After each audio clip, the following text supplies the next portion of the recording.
Friends, एक बार फिर से स्वागत है आपका अपने यूट्यूब चैनल पर। आज की इस वीडियो में हम लोग डिस्कस करने जा रहे हैं 10 जनवरी 2022 को सी-टेट के एग्ज़ाम में जो भी ईवीएस के क्वेश्चंस आए थे उन क्वेश्चंस को आज के इस वीडियो में हम लोग डिस्कस करेंगे। तो चलिए स्टार्ट की जाती है आज की वीडियो। पहला क्वेश्चन ईवीएस का ये था कि किसी पर्यटक ने नीचे दिए अनुसार वर्णन किया है।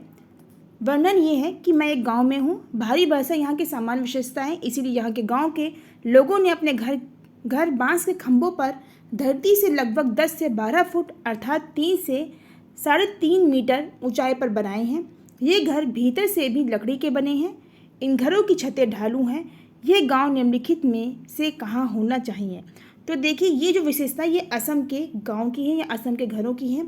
असम में क्या होती है, अत्यधिक वर्षा होती है, जिस कारण से वहाँ पर जो घर होते हैं वो लोग बांस के ऊपर बनाते हैं अपने घरों को, जिससे कि उनके घरों में पानी जो है वो ना भर सके। तो इसीलिए ये असम के घरों की विशेषता है। नेक्स्ट क्वेश्चन देखते हैं। दक्षिण भारत का सबसे बड़ा मेला जिसे आदिवासी उत्सव कहते हैं कौन सा है? तो ये मेला है समक्का साराम्मा जात्रा। तो इसको जात्रा उत्सव भी कहते हैं। ये कहाँ का मेला है? ये आदिवासी उत्सव है, तो ये दक्षिण भारत का आदिवासी उत्सव है। ध्यान रखिए, कभी कभी जात्रा उत्सव के नाम से भी ये आता है, खाली पूरा नाम भी देख लीजिए, समक्का सालम्मा जात्रा।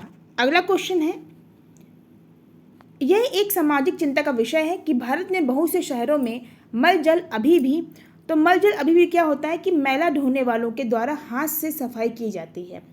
तो बहुत सी जगह पे आपने देखा होगा जो गांव अत्यधिक पिछड़े हैं वहाँ पे अभी भी आप देखते होंगे कि जो लोग मैला ढोने वाले होते हैं वो आते हैं और हाथ से सफाई करते हैं। तो ये इसका ऑप्शन कौन सा सही है? 2 नंबर का ऑप्शन बिल्कुल सही है। 4th नंबर का क्वेश्चन है कि पोचमपल्ली नाम है। तो पोचमपल्ली किसका नाम है? ये नाम है साड़ियों का जिन पर पारंपरिक रंगों से ज्यामितीय नमूने होते हैं। तो ऑप्शन नंबर इसका 2 बिल्कुल सही है। नेक्स्ट क्वेश्चन है, नीचे दिए गए कथनों पर विचार करना है। कथन क्या है कि लेफ्टिनेंट कमांडर वहीदा प्रिज्म भारतीय नौसेना में डॉक्टर हैं। बिल्कुल सही है ये। अगला देखते हैं, वहीदा प्रिज्म एक बहुत छोटे गांव से हैं और उनकी पढ़ाई सरकारी विद्यालय में हुई। ये भी सही है। वहीदा प्रिज्म पहली महिला है जिन्होंने एक परेड की कमान संभाली। ये भी बिल्कुल सही है। वो एक डॉक्टर थी, इसके साथ उन्होंने एक परेड की कमान भी संभाली थी। नेक्स्ट है कि वहीदा प्रिज्म मेडिकल ऑफिसर है और रोगियों को दवाई ही देती हैं। तो यही आपका जो ऑप्शन है वो गलत है। कौन कौन सा सही है? ए, बी और सी। तो इसका राइट आंसर कौन सा है? 3rd नंबर का है। अब यहाँ पर आप लोगों को कन्फ्यूजन होगा कि आखिर वहीदा प्रिज्म है कौन, कहाँ से ये सब चीज़ें आती हैं, ये स्टोरी कहाँ पे है? तो मैं आपको बता दूँ, ये एनसीईआरटी की बुक है। एनसीईआरटी की जब आप बुक पढ़ेंगे तो एनसीईआरटी की बुक में वहीदा प्रिज्म का एक छोटा सा पैराग्राफ दिया हुआ है कि किस प्रकार वो भारतीय नौसेना में डॉक्टर थी और उन्होंने परेड की कमान भी संभाली थी। वो एक महिला पहली महिला थी जिन्होंने अपनी परेड की कमान भी संभाली थी। तो एक छोटा सा पैराग्राफ दिखा हुआ है, आई थिंक ईवीएस की बुक में ही दिया हुआ है। छोटे से, जैसे आप लोग देखते हैं कि कोई चैप्टर होता है, कोई लेसन होता है, जब वो क्लोज होता है या जब वो ख़त्म होने को होता है तो एक छोटा सा पैराग्राफ टाइप से दिया होता है जिसमें कुछ लोगों की स्टोरी लिखी होती है। ये एनसीईआरटी बुक्स की खासियत होती है। और सी-टेट में सबसे अच्छा सोर्स जो होता है सी-टेट की पढ़ाई के लिए वो एनसीईआरटी बुक्स होती हैं। एनसीईआरटी से ही डायरेक्ट क्वेश्चन उठा के आपके एग्जाम में पूछे जाते हैं। तो ये उसी एक पैराग्राफ का ही एक पैराग्राफ बना दिया हुआ था जिसमें वहीदा प्रिज्म के बारे में बताया गया था, वहीं से एक क्वेश्चन बन के आया है। अगला क्वेश्चन देखते हैं। 6 नंबर का क्वेश्चन है, वाराणसी की कढ़ाई की अद्वितीय कला क्या है? तो जरदोजी इसकी कढ़ाई की विशेषता है। वहाँ पर जरदोजी की कढ़ाई की जाती है। ऑप्शन ए सही है, एक सही है। 7th नंबर का क्वेश्चन है कि निम्नलिखित में कौन सा अंतरिक्ष में यात्रा के लिए प्रयोग करेंगे? तो जब भी आप अंतरिक्ष में यात्रा करेंगे तो क्या प्रयोग करेंगे? रॉकेट का प्रयोग करेंगे। रॉकेट से लोग जाते हैं ना अंतरिक्ष में। तो ऑप्शन नंबर इसका 2nd सही है। 8th नंबर का क्वेश्चन देखते हैं, लोग गाँव से शहरों और कस्बों की ओर स्थानांतरित होते हैं। क्यों होते हैं?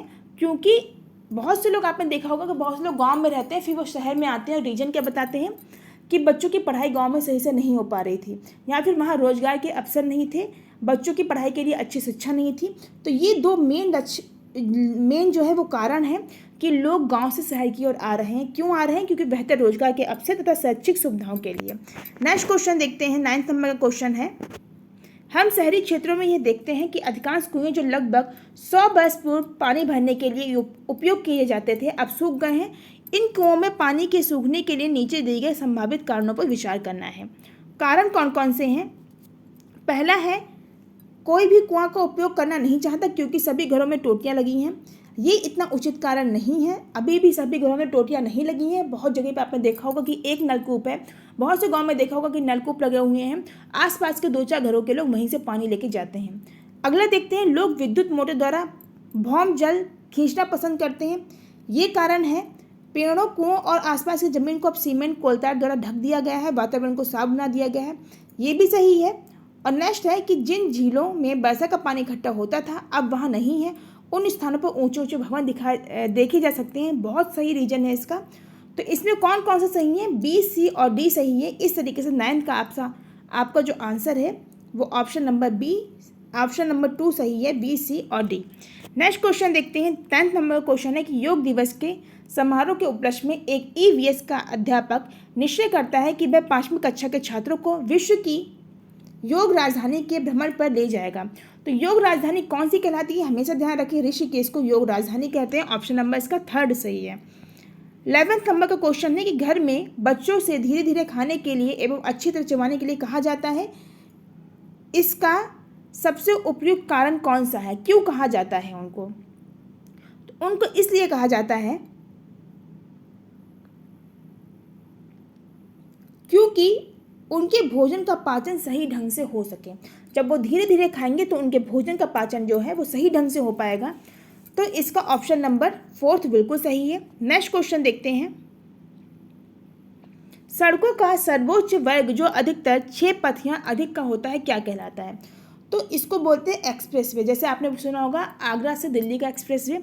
तो इसमें क्या होता है, जैसे नॉर्मली आप क्या करते होंगे, 2 लेन देखते होंगे, एक तरफ से लोग आ रहे हैं, एक तरफ से जा रहे हैं, बीच में इस तरीके से वाइट से पट्टियां रहती हैं। बहुत जगह आपने देखा होगा राष्ट्रीय जो राजमार्ग है उनमें क्या रहता है, बहुत जगह क्या होता है,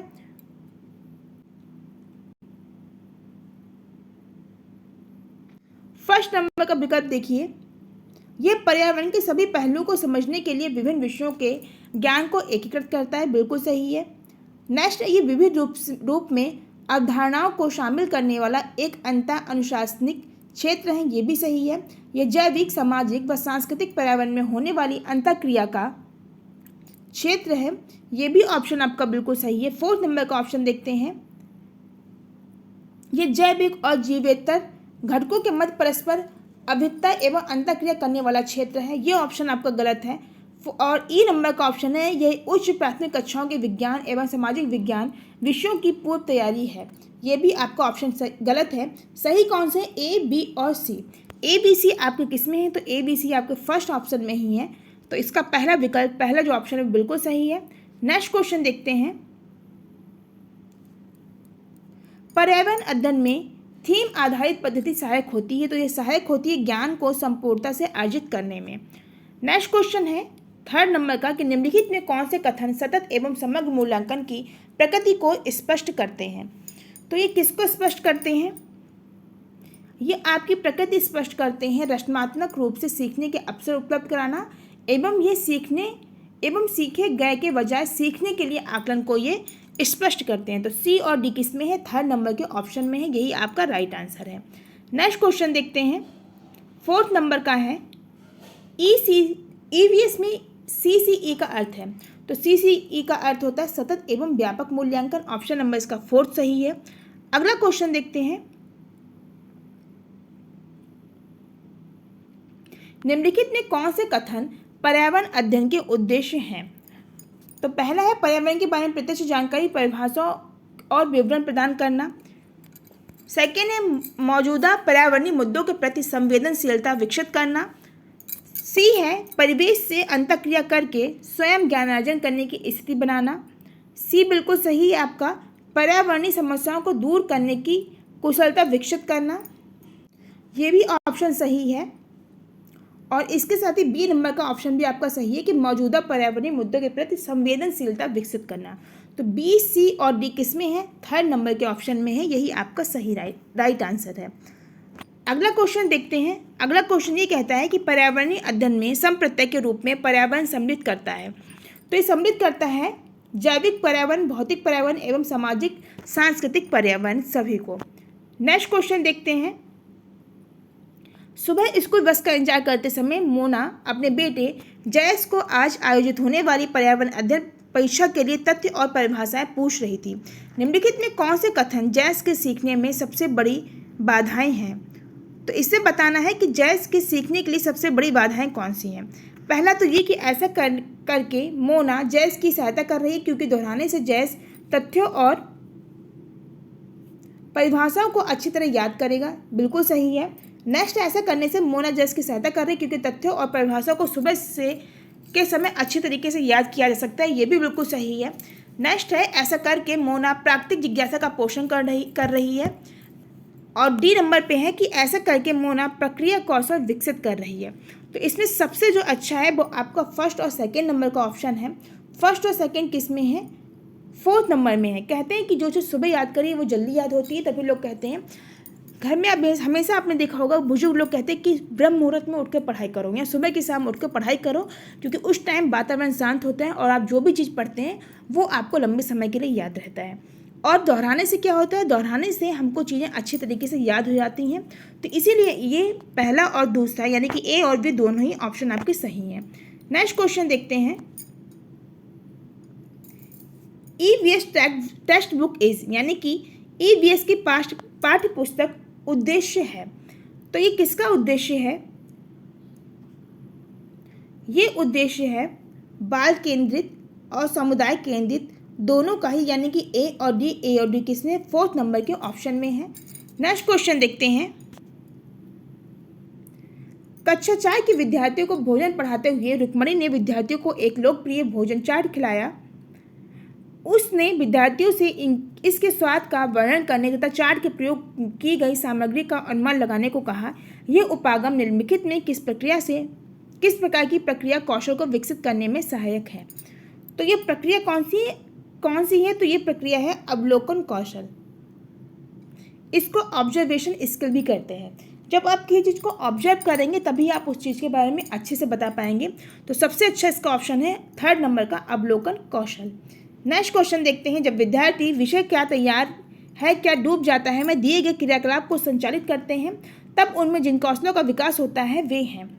तो जिन कौशलों का विकास होता है वे हैं प्रेक्षण, अभिलेखन एवं विश्लेषण, तीनों ही।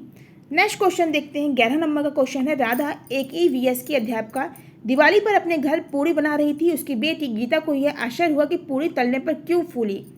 राधा को एक शिक्षक होने के नाते या फिर शिक्षिका होने के नाते क्या करना चाहिए? नीचे आपके कथन दिए हुए हैं और आपको इनमें से राइट आंसर बताना है कि उसको क्या करना चाहिए। सबसे पहले तो उसे करना चाहिए कि उससे इस तरह की अन्य फूलने वाली खाने की वस्तु जैसे चपाती के बारे में सोचने को कहें और इसके कारण को खोजने को कहें। जब बच्चे किसी चीज़ को खोजेंगे या सोचेंगे, अन्वेषण करेंगे तब उसको उन चीज़ों के बारे में ज़्यादा अच्छे से नॉलेज हो जाएगी। और डी नंबर का ऑप्शन देखिए। उसे ये दिखाएं कि चावल पकाने के दौरान चावल के बर्तन को ढकने वाली थाली भी ऊपर उठती है और उसके ऊपर उठने का कारण पूछें कि क्यों उठती है। तो इसीलिए ऑप्शन नंबर बी और डी बिल्कुल सही है। तो ऑप्शन नंबर बी, डी किस में है? फोर्थ नंबर में है। नेक्स्ट क्वेश्चन देखते हैं।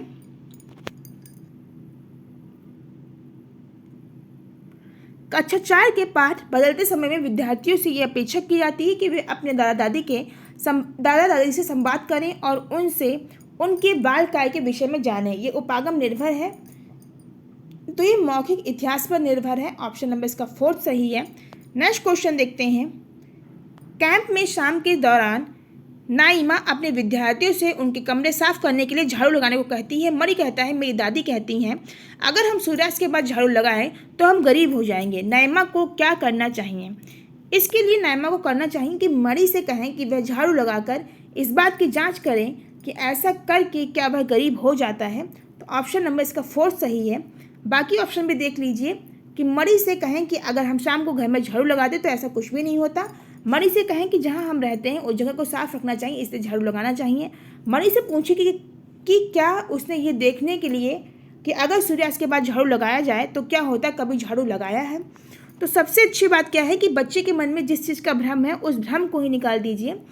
मणि से कहिए कि आप शाम को झाड़ू लगाओ, फिर देखो आप क्या गरीब होते हो। जब वो उसका परिणाम देखेगा तो वो इस चीज़ को अच्छी तरीके से समझ पाएगा। इसीलिए फोर्थ नंबर का आंसर बिल्कुल सही है। आगे देखते हैं। विद्यार्थियों को अधिगम प्रक्रिया में सक्रिय भाग लेने के लिए प्रोत्साहित किया जाता है, जिससे उनकी प्रक्रिया कौशल का विकास होता है जो उन्हें जीवन में मदद करेगा। ऐसा विचार निर्भर है, तो ऐसा विचार जो है वो निर्भर करता है अनुभवनात्मक अधिगम पर। ऑप्शन नंबर इसका 4 सही है। लास्ट क्वेश्चन है, चिड़ियाघर की सैर के दौरान विद्यार्थी खरगोश देख रहे हैं। किरण ने अध्यापिका से पूछा, वह खरगोश कौन सा है जिसने कछुए के साथ दौड़ लगाई थी? वह कछुआ कहाँ है? किरण के प्रश्न पर्यावरण अध्ययन अधिगम के किन उद्देश्यों को इंगित करते हैं? तो ये उद्देश्य को इंगित करते हैं बच्चों को अन्वेषणात्मक गतिविधियों से जोड़ने के लिए। तो ऑप्शन नंबर इसका फर्स्ट सही है। तो फ्रेंड्स, ये थी हमारी आज की वीडियो जिसमें हम लोगों ने 10 जनवरी 2022 को सी-टेट के एग्जाम में जो भी ईवीएस के क्वेश्चन है उनको डिस्कस किया। आज की वीडियो में बस इतना ही। वीडियो को एंड करने से पहले एक छोटी सी रिक्वेस्ट है कि जिन लोगों ने अभी तक हमारे चैनल को सब्सक्राइब नहीं किया है वो चैनल को सब्सक्राइब कर लीजिए, बेल आइकन का बटन दबा दीजिए, जिससे आगे आने वाली जो भी ज़्यादा इंपॉर्टेंट वीडियोज़ है उनका नोटिफिकेशन आपको टाइम से मिल सके। मिलते हैं नेक्स्ट वीडियो में, तब तक अपना ख्याल रखिए, खुश रहिए। Thank you.